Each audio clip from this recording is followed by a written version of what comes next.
Cinema হলে এসে সিনেমাটা দেখে তারপর দুইটা কথা ফেসবুকে লেখেন, দরকার হলে গালি দেন।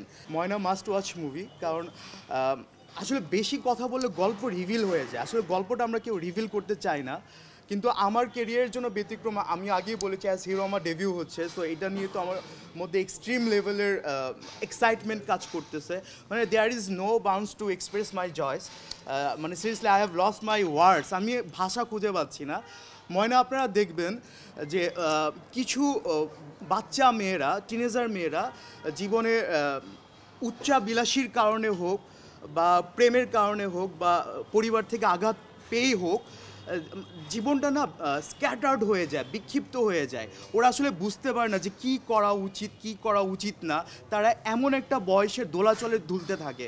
তো ময়না ছবিটা দেখার পর অ্যাটলিস্ট কিছু কিশোরী মেয়েরা তাদের লাইফটা ঠিক করতে পারবে, তাদের গোলটা ঠিক করতে পারবে। ময়না দেখার পর আমার বিশ্বাস, আমি এটা ওভার কনফিডেন্স নিয়ে বলছি, ময়না সিনেমাটা দেখার পর মেয়েরা, কিশোরী মেয়েরা, টিনেজার মেয়েরা আসলে কেউ না কেউ কোনো না কোনোভাবে নিজেকে রিলেট করতে পারবে ছবির কোনো না কোনো পার্টের সঙ্গে।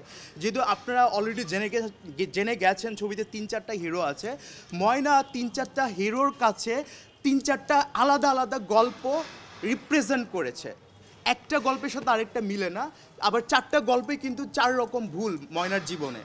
তো সবাই আপনারা হলে আসেন, আমি বলবো যে ট্রেলার দেখে, টিজার দেখে, পোস্টার দেখে কোনো কিছু মূল্যায়ন না করে আসলে সিনেমা হলে এসে সিনেমাটা দেখে তারপর দুইটা কথা ফেসবুকে লেখেন, দরকার হলে গালি দেন, কিন্তু না দেখে গালিটা দিয়েন না। আর যদি ভালো লাগে আপনারা প্লিজ ফেসবুকে রিভিউ দেন, মাউথ পাবলিসিটির মাধ্যমে সারা দেশকে জানিয়ে দেন ছবিটা দেখতে হবে। আপনার বন্ধুকে বলেন, আপনার কলিগকে বলেন, আপনার মাকে বলেন, আপনার বোনকে বলেন, বউকে নিয়ে যান, কিন্তু ছবিটা দেখার পর তারপর আমরা আসলে কথা বলবো ছবিটা ভালো না মন্দ।